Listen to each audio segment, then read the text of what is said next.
എന്റേത് മാത്രം. രചന ആമിന. അവതരണം ഷാഹുൽ മലയിൽ. എഡിറ്റിംഗ് ഷെരീജ് പൂനൂർ. ആനന്ദ് വണ്ടി ഹോസ്പിറ്റലിന് മുമ്പിൽ നിർത്തിയതും ഒന്നും മനസ്സിലാവാതെ അവനെ നോക്കി. നമ്മളെന്താ ഇവിടെ? എന്തിനാ ഇവിടേക്ക് വന്ന്? പറയാം, ഇറങ്ങ്. നിനക്ക് പ്രിയപ്പെട്ട ഒരു ഗിഫ്റ്റ് ഉണ്ട് ഇവിടെ. നിനക്കുള്ള എൻ്റെ ആദ്യത്തെ സർപ്രൈസ്. ഇവിടെയോ? ഹോസ്പിറ്റലിൽ ആരെങ്കിലും സർപ്രൈസ് ഉണ്ട് വെക്കുവോ? അതൊക്കെ കണ്ടു കഴിയുമ്പോൾ നിനക്ക് മനസ്സിലാവും. സമയമില്ല, പെട്ടെന്ന് ഇറങ്ങി. അവൻ പറഞ്ഞു. അവൾ പുറത്തേക്ക് ഇറങ്ങി. അവൻ്റെ ഒപ്പം അകത്തേക്ക് നടന്നു.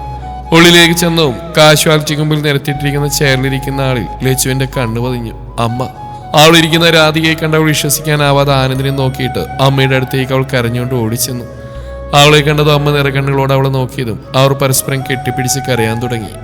മോളെ, നിനക്ക് സുഖാണോ?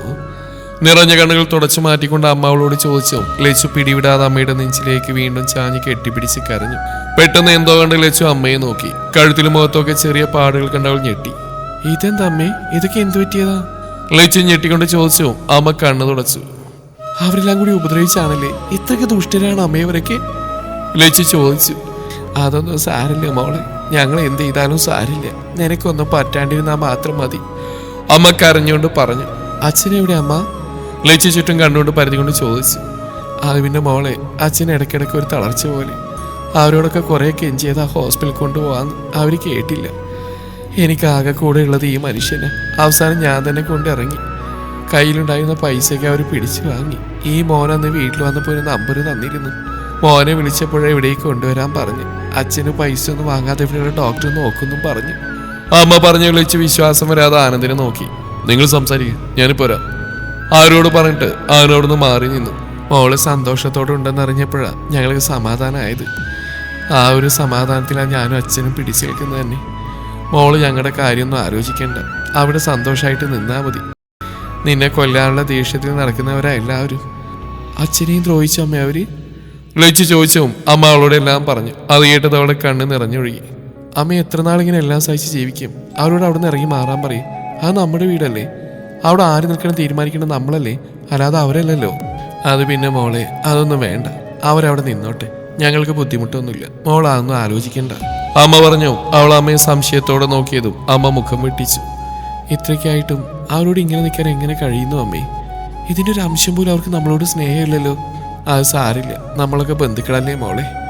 നിന്റെ അച്ഛൻ്റെ പെങ്ങളല്ലേ അവര്, സാരില്ല, അവർക്ക് അതിനായില്ലേലും നമുക്കാവും. മോള് വിഷമിക്കണ്ട, സന്തോഷമായിട്ട് ഇരുന്നാൽ മതി. മോളെ കണ്ടപ്പോൾ തന്നെ അമ്മയ്ക്ക് ഒരുപാട് സന്തോഷമായി, അച്ഛനും സന്തോഷമാവും. മോൾ അവിടെയുള്ള വിശേഷം പറയും. അമ്മ അവളെ പിടിച്ചിരുത്തി ചോദിച്ചു. ലച്ചു അവിടെ ഉള്ളവരെല്ലാവരെയും കുറിച്ച് അമ്മയോട് പറഞ്ഞു. അത് കേട്ടത് അമ്മയ്ക്കും സന്തോഷമായി. നല്ല ആൾക്കാരാ, അവരെ മോളെ വിഷമിപ്പിക്കരുത്. ഇങ്ങോട്ട് തരുന്ന എന്തായാലും ഒരു കളവില്ലാതെ ആത്മാർത്ഥമായി തിരിച്ചു നൽകണം. കാർത്തിയുടെ കയ്യിൽ നിന്ന് എൻ്റെ മോളുടെ ജീവിതം രക്ഷപ്പെട്ട എന്തോ ഭാഗ്യം കൊണ്ടാ. അവൻ്റെ കൂടെ ജീവിക്കേണ്ടി വന്നിരുന്നെങ്കിൽ ഇന്ന് മോളുടെ അവസ്ഥ എന്താവുമെന്ന് പോലും ഞങ്ങൾക്കറിയില്ല. ഇനി എല്ലാം മറന്ന് പുതിയൊരു ജീവിതത്തെ പറ്റി ചിന്തിക്കണം. അതിനി എവിടെയായാലും ഞങ്ങളുടെ അനുഗ്രഹം മോൾക്ക് എന്നും ഉണ്ടാവും. നിനക്കൊരു ജീവിതം ഉണ്ടായാലും ഞങ്ങൾക്ക് സമാധാനം ഉണ്ടാവും. നിന്നെ സംരക്ഷിക്കാൻ ഒരാളുണ്ടാവണം, അത് ഞങ്ങളുടെ കൂടെ ആവശ്യമാണ്. അമ്മ, ഞാനിപ്പോൾ അതിനെപ്പറ്റിയൊന്നും ആലോചിക്കുന്നില്ല. ഇനി ഒരു ജീവിതം സ്വപ്നം കാണാൻ പോലും എനിക്ക് പേടിയാ. അറിയാം മോളെ, പക്ഷെ എല്ലാവരും ഒരുപോലെയല്ല. നാളെ ഞങ്ങൾക്ക് എന്തെങ്കിലും പറ്റിയ നീ ഒറ്റക്കാവും. പിന്നെ മോളുടെ കാര്യം നോക്കാൻ ആരും ഇല്ലാണ്ടാവും. നിന്റെ ജീവിതം അവർ നശിപ്പിക്കും. അതുകൊണ്ട് പറയുന്ന അമ്മ, അച്ഛനും ഇതന്നെ ആഗ്രഹം. മോൾ എത്രയും പെട്ടെന്നൊരു ജീവിതത്തെക്കുറിച്ച് ചിന്തിക്കണം. ഞാൻ എല്ലാം മോനോട് പറഞ്ഞിട്ടുണ്ട്, അമ്മ പറഞ്ഞു. ലച്ചു നെറ്റി വിളിച്ചു. എന്താ അമ്മ ഇത്? ഇതൊക്കെ ഏട്ടനോട് പറയേണ്ട കാര്യം എന്താ? ഇപ്പൊ തന്നെ എൻ്റെ എല്ലാ കാര്യവും നോക്കുന്നുണ്ട്. എൻ്റെ പ്രശ്നം മുഴുവൻ സ്വയം ചുമന്നുകൊണ്ടാണ് നടപ്പ്. ഇനി ഓരോന്ന് പറഞ്ഞ് ബുദ്ധിമുട്ടിക്കാൻ ഞാൻ ആഗ്രഹിക്കുന്നില്ല. അവന് ബുദ്ധിമുട്ടൊന്നുമില്ലെന്ന് അവൻ പറഞ്ഞു. പിന്നെ നിനക്കെന്താ കുഴപ്പം? ഞങ്ങളുടെ ആദ്യം നിനക്ക് പറഞ്ഞാൽ മനസ്സിലാവില്ല മോളെ. അതിന് നീ ഇങ്ങനെ ഒരു അവസ്ഥയിലെത്തണം. എൻ്റെ മോൾക്ക് ഒരിക്കലും അങ്ങനെ ഒരു അവസ്ഥ ഉണ്ടാവരുതെന്നാണ് ഞങ്ങളുടെ പ്രാർത്ഥന, അമ്മ കരഞ്ഞുകൊണ്ട് പറഞ്ഞതും ലച്ചു അമ്മയെ സമാധാനിപ്പിച്ചു. മോളെ, പെട്ടെന്നൊരു സൗണ്ട് കേട്ടോ ലച്ചു തിരിഞ്ഞു നോക്കി. അച്ഛനെ കണ്ടത് അവൾ നോക്കി നിന്നുപോയി. അച്ഛൻ ഒരുപാട് മാറി. ശരീരം ഉണങ്ങി, കണ്ണുകൾ കുഴിഞ്ഞ് കറുപ്പ് വീണിട്ടുണ്ട്. അച്ഛൻ്റെ ദേഹത്ത് പാടുകളുണ്ട്. അതൊക്കെ കണ്ടത് അവളുടെ ഹൃദയം നീറിപ്പുകഞ്ഞു. അവരോടുള്ള ദേഷ്യം അവളുടെ ഉള്ളിൽ ആളിക്കത്തി. നിറകണ്ണുകളുമായി നിൽക്കുന്ന അച്ഛനെ കണ്ടതും അവൾ ഓടിച്ചെന്ന് കെട്ടിപ്പിടിച്ചു. അച്ഛൻ അവളെ വാരിപ്പുണർന്നു. അത് കണ്ട അമ്മയുടെ നെഞ്ചു പിടച്ചു. അവരുടെ കരച്ചിൽ കണ്ട് ഇതൊക്കെ മാറിയെന്ന് കാണുന്ന ആനന്ദിന്റെ കണ്ണു നിറഞ്ഞു. നീ ഇവിടെ നിൽക്കുകയാണോ?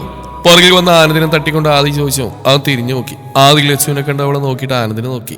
പാവട അദ്ദേഹം ഒരു സാധു മനുഷ്യൻ. ലച്ചുവിന് വേണ്ടി എല്ലാം കഷ്ടപ്പെട്ട് സമ്പാദിച്ചവൻ ജീവിച്ചല്ല. ഇതൊക്കെ നിനക്ക് എങ്ങനെ അറിയാം? പരിശോധിച്ചെന്നപ്പോൾ അദ്ദേഹം പറഞ്ഞ പിന്നെ ഞാനൊക്കെ കേട്ടിരുന്നു. പാവം ഒരുപാട് ഉപദ്രവം അനുഭവിച്ചിട്ടുണ്ട്. ശരീരം കണ്ടാൽ അറിയാം. ഇങ്ങനെയുണ്ടോ ബന്ധുക്കള്? ഞാൻ ചോദിച്ചാൽ പോലീസിൽ പരാതിപ്പെടാൻ. അപ്പൊ വേണ്ടെന്ന്. ഇപ്പോഴും അവർക്ക് സ്നേഹമുണ്ട്, പക്ഷെ ബാക്കിയുള്ളവർക്ക് ഒരു തരി ദയ പോലും ഇല്ല. കഷ്ടം. ആദ്യം അവരെ വേദനയോടെ നോക്കിക്കൊണ്ട് പറഞ്ഞു.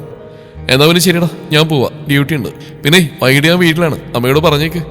ആദ്യം പറഞ്ഞ അവൻ ചിരിച്ചുകൊണ്ട് തലകുലുക്കി. ആനന്ദിന്റെ തോളിലും തട്ടിക്കൊണ്ട് ആദ്യം തിരിച്ചു പോയതും അവൻ അവരെ നോക്കി നിന്നു. അച്ഛനും അമ്മയും കൂടി എന്നെ ഇങ്ങനെ നിർബന്ധിക്കല്ലേ പ്ലീസ്, ലച്ചു കേണു പറഞ്ഞു. നിനക്കൊരു ജീവിതം ഉണ്ടായി കാണാന്നുള്ളത് ഞങ്ങളുടെ ആഗ്രഹം മോളെ. മോളുടെ ഏതെങ്കിലും കാര്യത്തിൽ ഞങ്ങൾ വേണ്ടെന്ന് പറഞ്ഞിട്ടുണ്ടോ? ഇല്ലല്ലോ. എല്ലാം മോളുടെ ഇഷ്ടമായിരുന്നു. ഇതെങ്കിലും അച്ഛന് വേണ്ടി മോള് ചെയ്യണം. നിനക്കൊരു ജീവിതം ഉണ്ടാവാതെ നാളെ അച്ഛന് എന്തെങ്കിലും പറ്റിയ അച്ഛൻ്റെ ആത്മാവിന് സമാധാനം കിട്ടില്ല. അച്ഛൻ പറഞ്ഞത് അവൾ പെട്ടെന്ന് അദ്ദേഹത്തിന്റെ വാപുത്തി. അച്ഛാ, ഇങ്ങനെയൊന്നും പറയരുത്, അവൾ കരഞ്ഞുകൊണ്ട് പറഞ്ഞു. എന്നാ മോള് സമ്മതിക്ക്. എത്രയും പെട്ടെന്ന് എനിക്ക് ചേരുന്ന നല്ലൊരു പയ്യനെ കണ്ടെത്തി വിവാഹത്തിന് സമ്മതിക്കുമെന്ന്. അത് പിന്നെ ഞങ്ങളുടെ അവസ്ഥ മോളെന്താ കാണാത്ത? ഇപ്പോഴും ആ വൃത്തികെട്ടവന് ഉള്ളിലിട്ട് കൊണ്ടടക്കുകയാണോ നീ? അതുകൊണ്ടാണോ നിനക്ക് സമ്മതിക്കാൻ കഴിയാത്തത്? മതിയച്ച, അതിലേക്കൊന്നും പോകണ്ട, ഞാൻ സമ്മതിച്ചു. അച്ഛനും അമ്മയും സത്യം, നിങ്ങളുടെ ആഗ്രഹം ഞാൻ സാധിച്ചു തരും. പോരെ, ഇനി അയാളുടെ പേരും ഇണ്ടരുത്. ഞാൻ വെറുക്കുന്ന ഒരേ ഒരു വ്യക്തി അയാളാ. ലച്ചു പല്ലി അടിച്ചുകൊണ്ട് പറഞ്ഞു. അത് കേട്ടത് ആനന്ദി ചിരിച്ചുകൊണ്ട് അവരുടെ അടുത്തേക്ക് നടന്നു. കഴിഞ്ഞോ 3 പേരുടെ അന്വേഷണം പറച്ചില്? ആരും ചോദിച്ചു. അവർ ചിരിച്ചു. മോനെ, മോളോടെല്ലാം പറഞ്ഞിട്ടുണ്ട്. അവൾക്ക് എതിർപ്പൊന്നുമില്ല. മോൻ ഇവൾക്ക് പറ്റുന്ന വിശ്വസിക്കാൻ കൊള്ളുന്ന ഒരാളെ കണ്ടെത്തി എൻ്റെ മോളുടെ വിവാഹം നടത്തണം. അത് ഈ അച്ഛൻ്റെ അപേക്ഷയാ. അതിന് എത്ര ചെലവായാലും ഞാൻ നോക്കിക്കോളാം. ഞങ്ങളുടെ എല്ലാം ഇവളാ. അച്ഛൻ വിഷമിക്കണ്ട, എല്ലാം ഞാൻ ചെയ്തോളാം. മോളുടെ പേരിലാണ് ഞങ്ങളുടെ എല്ലാം ഉള്ളത്. അതിൻ്റെ ഡോക്യുമെന്റ്സ് ഞാൻ മോനെ ഏൽപ്പിക്കാം. അത് വെച്ച് എന്താവശ്യമുണ്ടെങ്കിലും മോളുടെ കാര്യം നടക്കണം. അതിനൊന്നും ആവശ്യമില്ല അച്ഛാ, അതൊക്കെ നിങ്ങളുടെ കയ്യിൽ തന്നെ ഇരുന്നോട്ടെ. എല്ലാം വഴിയേ നടക്കും. എന്തെങ്കിലും ഇറങ്ങട്ടെ? ആനന്ദ് അവരോട് ചോദിച്ചു. ലച്ചുവിനെ കെട്ടിപ്പിടിച്ച് ഉമ്മൊടുത്തുകൊണ്ട് അവർ സമ്മതം പറഞ്ഞു. പിരിയാനൊരു ബുദ്ധിമുട്ട് അവരിൽ പ്രകടമായിരുന്നു. ഇനി ഇതുപോലെ കാണാം, വിഷമിക്കണ്ട, അവളോട് പറഞ്ഞുകൊണ്ട് കയ്യിൽ പിടിച്ചതും അച്ഛനും അമ്മയും ചിരിച്ചുകൊണ്ട് കണ്ണു തുടച്ചു. ആനന്ദ് അവളെയും കൊണ്ട് ഇറങ്ങിയതും ലച്ചു തിരിഞ്ഞു നോക്കി യാത്ര പറഞ്ഞു. അവർ കൺമുമ്പിൽ നിന്ന് മറഞ്ഞതും മോൾ സുരക്ഷിതമായ കൈകളാണെന്ന സമാധാനത്തിൽ അവരുടെ മുഖം തെളിഞ്ഞു. താങ്ക്സ്. തിരിച്ചു വരുമ്പോൾ വണ്ടിയിലിരുന്ന് അവൾ പറഞ്ഞത് അവൻ അവളെ നോക്കി. എന്തിന്? അച്ഛനെ അമ്മയെ കാണിച്ചു തന്നതിന്. ഞാൻ ഒരുപാട് ആഗ്രഹിച്ചതാ അവരെ കാണാൻ. എൻ്റെ ആഗ്രഹം സാധിച്ചു തന്നതിന്. നിന്റെ ആഗ്രഹം സാധിപ്പിക്കാനല്ലേ ഞാൻ കൂടെ ഉള്ളത്. അവരെ കാണാത്ത വിഷമം നിന്റെ ഉള്ളിൽ എത്രത്തോളം ഉണ്ടെന്ന് മുമ്പൊരു ദിവസം ഞാൻ കണ്ടതാ. ഞങ്ങളുടെ കൂടെ നിൽക്കുമ്പോൾ നീ ഉള്ളുകൊണ്ട് പോലും വിഷമിക്കാൻ പാടില്ല, അത്രയും ഞാൻ കരുതിയുള്ളൂ. ആനന്ദ് പറഞ്ഞതും അവൾ അത് കേട്ട് ചിരിച്ചു. എൻ്റെ വീട്ടിലെപ്പോഴാ പോയത്? എന്നോടെന്ത് പറയാതിരുന്നു? എന്നിട്ട് അത് പിന്നെ അന്ന് കാർത്തികിനെ കുറിച്ച് അന്വേഷിക്കാൻ പോയപ്പോൾ തിരിച്ചു വരുന്ന വഴിക്ക് എന്തോ നിന്റെ അച്ഛനും അമ്മയും നേരിട്ട് കാണാൻ തോന്നി. കാർത്തിക് ഹോസ്പിറ്റൽ ആയതുകൊണ്ട് അവൻ്റെ അച്ഛനും അമ്മയും അവിടെ ആയിരുന്നല്ലോ. അതുകൊണ്ട് പിന്നെ തിരിച്ചുപോയി അവരെ കണ്ടു. നിന്നെ ഓർത്ത് ഒരുപാട് വിഷമത്തിലായിരുന്നു അവർ. നീ ഞങ്ങളുടെ കൂടെ ഉണ്ടെന്നും കുഴപ്പമില്ലെന്നൊക്കെ അറിഞ്ഞപ്പോഴാണ് അവർക്ക് സമാധാനമായത്. അന്ന് പോരുമ്പോൾ എൻ്റെ നമ്പർ കൊടുത്തിരുന്നു. നിന്നോട് പറഞ്ഞാൽ അതോർത്ത് അവരെ കാണാൻ കഴിയാത്ത വിഷമത്തിൽ വേദനിച്ചാലെന്ന് ഇത് വേണ്ടെന്ന് വെച്ചു. ഇങ്ങനൊരു അവസരം എന്തെങ്കിലും ഒത്തുവരും തോന്നി. 2 ദിവസം മുമ്പാ നിന്റെ അച്ഛനെ സുഖമില്ലെന്ന് പറഞ്ഞ് നിന്റെ അമ്മ വിളിച്ച്. അത് കേട്ടപ്പോൾ ഹോസ്പിറ്റലിൽ കൊണ്ടുവരാൻ പറഞ്ഞു. ആ കൂട്ടത്തിൽ നിന്നെയും കാണിക്കാനെന്ന് കരുതി. അവൻ പറഞ്ഞ അവളൊന്ന് ചിരിച്ചു. സന്തോഷമായോ? പക്ഷെ വിട്ടുവരാൻ തോന്നിയില്ല. സാറില്ലണോ, എല്ലാം ഓക്കെ ആകുമ്പോൾ നമുക്ക് പോവാലോ. എന്നാലും തന്നെ വിഷമം അറിയില്ലോ, അത് മതി. എനിക്കൊരു വിഷമം കൂടിയുണ്ട്. പെട്ടെന്ന് അവൾ പറഞ്ഞതും ആനന്ദ് അവളെ നോക്കി. ഇനിയെന്താ? വണ്ടി ഒന്ന് എവിടെയും നിർത്തിയിട്ട് പറയാം. അവൾ പറഞ്ഞതും അവനത് കേട്ട് വണ്ടി സൈഡിലേക്ക് ഒതുക്കി. അവൾ അവൻ്റെ നേർക്ക് തിരിഞ്ഞിരുന്നു. കാർത്തികിനെ കൊല്ലണം. എൻ്റെ അച്ഛനെയും അമ്മയെ വേദനിപ്പിക്കുകയും ദ്രോഹിക്കുകയും ചെയ്യുന്നതിന് അയാൾക്കുള്ള ശിക്ഷ മരണമാണ്. എന്നെ ചതിച്ചതിന്. ലച്ചു പറഞ്ഞതും ആനന്ദ് ഞെട്ടിക്കൊണ്ട് അവളെ നോക്കി. എന്നെപ്പോലെ ഒരുപാട് പെൺകുട്ടികളെ അയാൾ സ്നേഹം അഭിനയിച്ച് ചതിച്ചിട്ടുണ്ട്. ഇനിയൊരു പെണ്ണിന് അവസ്ഥ ഉണ്ടാവാൻ പാടില്ല. മോനിങ്ങനെ വളർത്തിയോർത്ത് മോനെ നഷ്ടമാകുമ്പോൾ അവൻ്റെ അച്ഛനും അമ്മയും നീറി ജീവിക്കണം. അതുകൂടി കണ്ടാൽ എനിക്ക് സന്തോഷം ഉണ്ടാവും. ലച്ചു പറഞ്ഞതും ആനന്ദ് ഞെട്ടി. കൊല്ലാനോ?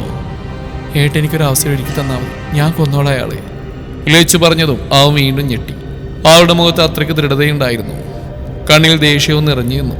അത് കണ്ടതും അവനവളുടെ കയ്യിൽ പിടിച്ചവൻ ലച്ചു ഞെട്ടി അവനെ നോക്കി. താൻ ആരെയും കൊല്ലണ്ട. അവൻ്റെ മരണമാണ് നിനക്ക് സന്തോഷം തരുന്നെങ്കിൽ വൈകാതെ അതുണ്ടാവും. ഞാൻ സാധിച്ചു തരും അത്. അവനെ നിസ്സാരമായി കൊല്ലാൻ പാടില്ല. ഇത്രയും നാൾ ചെയ്തു കൂട്ടിയതിന് ഓരോന്നായിട്ട് അനുഭവിക്കണം. മരണത്തിന് വേണ്ടി അവൻ അപേക്ഷിക്കണം. ആനന്ദ് മനസ്സിൽ എന്തൊക്കെയോ കണക്കൂട്ടിക്കൊണ്ട് പറഞ്ഞു. എനിക്ക് സംസാരിക്കാനുണ്ട് ഏട്ടനോട്. അന്ന് മുഴുവൻ പറയാൻ എനിക്ക് പറ്റിയില്ലല്ലോ, ഇന്ന് പറയണം. തനിക്ക് വിഷമം വരില്ലേ അത്? അവൻ ചോദിച്ചും അവൾ അവനെ നോക്കി ചിരിച്ചു. വിഷമമൊക്കെ ഉണ്ടായിരുന്നു. പ്രതീക്ഷിക്കാതെ പോലും സംഭവിച്ചപ്പോൾ എന്തോ ഉൾക്കൊള്ളാനായില്ല എനിക്ക്. അത്രയും അയാളെ ഞാൻ സ്നേഹിച്ചിരുന്നു. ഇന്ന് അച്ഛനെയും അമ്മയും കണ്ടപ്പോൾ അല്ലാത്ത സമാധാനമുണ്ട്. ഇപ്പം ഞാൻ ഒരുപാട് ഹാപ്പിയാണ്. അത് ഏട്ടൻ കാരണം. ഇനി പഴയതൊന്നും ഓർത്ത് ഞാൻ വിഷമിക്കില്ല. ലച്ചു പറഞ്ഞതും ആനന്ദി ചിരിച്ചുകൊണ്ട് വണ്ടിയെടുത്ത് കുറച്ച് മുന്നോട്ട് എന്ന് പാർക്കിങ്ങിലേക്ക് വണ്ടി ഒതുക്കി. അവളെയും കൊണ്ട് ഇറങ്ങി. അധികം ആൾക്കാരില്ലാത്തൊരു സൈഡിലേക്ക് രണ്ടുപേരും ഇരുന്നു. ദേ ഐസ്ക്രീം. ലച്ചു കൈ ചൂണ്ടി പറഞ്ഞതും ആനന്ദ് പോയി ഐസ്ക്രീം വാങ്ങി വന്ന് അവൾക്ക് കൊടുത്തു. ലച്ചു അത് പൊട്ടിച്ച് വായിൽ വെച്ചുകൊണ്ട് അവനെ നോക്കി. അവൻ അവളെ നോക്കിയതും അവൾ ചിരിച്ച് കാണിച്ചു. ഏട്ടനറിയോ, മുമ്പ് ഫ്രണ്ട്സിൻ്റെ കൂടെ ഇങ്ങനെ വന്നിരിക്കാനും ഇതുപോലെ സമയം ചെലവഴിക്കാനൊക്കെ ഞാൻ എന്തോരം ആഗ്രഹിച്ചിരുന്നു എന്ന്. പക്ഷെ അങ്ങനെ വന്നിരിക്കാൻ പോലും എന്നെ അയാൾ സമ്മതിച്ചിട്ടില്ല. പേരിന് എടുത്തു പറയാൻ പോലും എനിക്ക് സുഹൃത്തുക്കളില്ലായിരുന്നു. അയാളെ പേടിച്ച് എല്ലാവരും അകന്നു പോയത് എന്നിൽ നിന്ന്. കോളേജിൽ ഒരുപാട് പേര് കാർത്തികനെ കുറിച്ച് എന്നോട് പറഞ്ഞിട്ടുണ്ട്. അതൊന്നും വിശ്വസിക്കാൻ ഞാൻ തയ്യാറായില്ല. അത്രയ്ക്ക് വിശ്വാസമായിരുന്നു എനിക്ക്. തിരികെ കിട്ടിയ ഏട്ടനെ ആ സ്നേഹം നഷ്ടാവുന്നൊരു പേടിയായിരുന്നു എനിക്ക്. വിദേശത്തൊക്കെ പോയി പഠിച്ചിട്ട് വന്നപ്പോൾ PG കംപ്ലീറ്റ് ചെയ്യാൻ വേണ്ടി ഏട്ടൻ എൻ്റെ കോളേജിലാണ് വന്ന്. എന്തോ പ്രശ്നം കാരണം ഏട്ടനവിടെ സീറ്റ് കൊടുക്കാൻ ബുദ്ധിമുട്ടുണ്ടെന്ന് പറഞ്ഞപ്പോൾ ശങ്കർ മാമൻ ആരൊക്കെ കൊണ്ടുവന്ന് സംസാരിച്ചപ്പോഴാണ് ഏട്ടനവിടെ സീറ്റ് കിട്ടിയത്. അതെന്താ അവിടെ ആദ്യം സമ്മതിക്കാതിരുന്നത്? അതെനിക്കറിയില്ല. ഏട്ടൻ പറഞ്ഞ മാർക്കിൻ്റെ എന്തോ പ്രശ്നം കൊണ്ടാണെന്നാ. അന്ന് ഞാൻ വിശ്വസിച്ചു. പക്ഷെ അതെല്ലാം മറ്റൊരു കാരണം കൊണ്ടായിരുന്നു പിന്നീട് മനസ്സിലായത്. ഏട്ടൻ നാട്ടിൽ വന്ന സമയത്ത് എനിക്കൊരു കോൾ വന്നിരുന്നു. ആരാന്നൊന്നും അറിയില്ല. അയാൾ ഏട്ടനെ കുറിച്ച് എന്തൊക്കെയോ എന്നോട് പറഞ്ഞു. പിന്നീട് എനിക്ക് കുറച്ച് ഫോട്ടോസൊക്കെ അയച്ചു തന്നു. ഏട്ടൻ പെൺകുട്ടികളുടെ കൂടെ നിന്നെടുത്തുള്ള കുറച്ച് മോശമായ ഫോട്ടോസ്. അതെനിക്ക് വിശ്വസിക്കാൻ തോന്നിയില്ല. ഏട്ടനെ കാണിച്ചപ്പോൾ അത് ഫേക്ക് ഫോട്ടോസാണ്, വേറെ ആരും അങ്ങനെ അയച്ചതാണെന്നൊക്കെ പറഞ്ഞു. ഏട്ടൻ ആ നമ്പറിൽ കോൺടാക്ട് ചെയ്യാൻ നോക്കിയെങ്കിലും ആ നമ്പർ നിലവിലില്ലായിരുന്നു. അന്ന് എന്നോട് പറഞ്ഞിരുന്നു അവിടെ കുറച്ച് ശത്രുക്കളൊക്കെ ഉണ്ട്. ഞാനത് കണ്ണടിച്ച് വിശ്വസിച്ചു. കോളേജിൽ സീറ്റ് കിട്ടിയ ഏകദേശം ഒരാഴ്ചത്തേക്ക് മുന്നേ ഏട്ടൻ തന്നെ ഞങ്ങൾ തമ്മിലുള്ള റിലേഷൻ കോളേജിന് മുഴുവൻ അറിയിച്ചു. അങ്ങനെ കോളേജിന് മുഴുവൻ അത് പാട്ടായി. പിന്നീട് എന്തുകൊണ്ട് എൻ്റെ ഫ്രണ്ട്സ് എല്ലാവരും എന്നിൽ നിന്ന് അകന്നുപോയി. ഏട്ടനെ കുറിച്ച് കോളേജിൽ ഒരുപാട് മോശമായ കാര്യങ്ങൾ കുട്ടികൾ സംസാരിച്ചു. ഏട്ടന് വേറെ ആർക്കായിട്ട് ബന്ധമുണ്ടെന്നും ശരിയല്ലെന്നൊക്കെ ആയിട്ട് മോശമായിട്ടുള്ള ഒരുപാട് കാര്യങ്ങൾ. അന്നൊക്കെ ഏട്ടനതൊക്കെ വെറുതെയാണെന്ന് പറഞ്ഞ് എന്നെ എല്ലാവരും നിന്ന് അയറ്റിക്കൊണ്ടിരുന്നു. ഏട്ടനെ ഞാനും വിശ്വസിച്ചു. ആ സമയത്തൊക്കെ ആൻസി ചേച്ചി അവിടെ കൂടെയുള്ള ഒരുപാട് പേരും എന്നോട് സംസാരിക്കാൻ ശ്രമിച്ചിട്ടുണ്ട്. പക്ഷേ ഏട്ടൻ അതിന് അവസരം കൊടുക്കാതെ എപ്പോഴും എൻ്റെ കൂടെ ആയിരുന്നു. ഏട്ടൻ്റെ കൂടെ എപ്പോഴും കാണാറുള്ള ഒരു കൂട്ടുകാരനുണ്ട്, സന്ദീപ്. അവർ തമ്മിൽ കോളേജിൽ വെച്ചൊരു പ്രശ്നം ഉണ്ടായിരുന്നു. ഏതോ പെൺകുട്ടിയെ കാർത്തിയേട്ടൻ കയറി പിടിച്ചു എന്നൊക്കെ പറഞ്ഞ് സന്ദീപേട്ടൻ കാർത്തിയേട്ടനെ അടിച്ചു. പരസ്പരം ശത്രുതയായിരുന്നു. ആയിടക്ക കോളേജിൽ ആർട്സ് ഡേ വന്ന് ഞാനും ഉണ്ടായിരുന്നു പ്രോഗ്രാമിന്. അന്ന് ഞങ്ങളുടെ പ്രോഗ്രാം നടക്കുന്ന സമയത്ത് സന്ദീപേട്ട ഏട്ടനുള്ള ദേഷ്യത്തിൽ എൻ്റെ പ്രോഗ്രാമിൽ പ്രശ്നം ഉണ്ടാക്കി. അവസാനം പാതിക്ക് വെച്ച് എനിക്ക് സ്റ്റേജിൽ നിന്ന് ഇറങ്ങേണ്ടി വന്നു. അന്ന് ഞാൻ വേണ്ടെന്ന് പറഞ്ഞിട്ടും കാർത്തിയേട്ടൻ നിർബന്ധിച്ച് എന്നെ കൊണ്ട് കേസ് കൊടുപ്പിച്ചു. അതോടെ സന്ദീപേട്ട എൻ്റെയും ശത്രുവായി. പിന്നീട് 2 ദിവസം കഴിഞ്ഞപ്പോൾ കാർത്തിയേട്ടൻ വന്ന് എന്നോട് കേസ് പിൻവലിക്കാൻ പറഞ്ഞു. ഞാൻ കാര്യം ചോദിച്ചു പറഞ്ഞത് പ്രശ്നം കോംപ്രമൈസ് ചെയ്തു, ഇപ്പം അയാൾ ഏട്ടൻ്റെ ഫ്രണ്ടാണെന്നാ. എന്നോട് ദേഷ്യമൊന്നുമില്ലെന്നൊക്കെ പറഞ്ഞു. അവസാനം കേസ് പിൻവലിച്ചു. സന്ദീപേട്ടൻ എന്നോട് സംസാരിക്കാൻ വന്നു. കുറേ സോറിയൊക്കെ പറഞ്ഞു. പിന്നീട് അത് അവിടെ വെച്ച് കോംപ്രമൈസായി. പിന്നീട് പ്രശ്നമൊന്നുമില്ലാതെ ഏട്ടൻ PG കഴിഞ്ഞു. പക്ഷേ ഫെയിലായിരുന്നു. അതുകൊണ്ട് തന്നെ പിന്നീട് ശങ്കർ മാമൻ്റെ കൂടെ സന്ദീപേട്ടനും ഏട്ടനും കൂടി. അധികം വൈകാതെ തന്നെ ഞങ്ങളുടെ വിവാഹം നടത്താൻ തീരുമാനിച്ചു.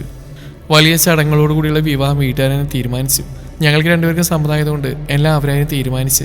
വിവാഹത്തലേന്ന് എല്ലാവരും ഉണ്ടായിരുന്നു വീട്ടിൽ. വളരെ ഭംഗിയായിട്ട് തന്നെയാണ് കാര്യങ്ങൾ നടന്ന്.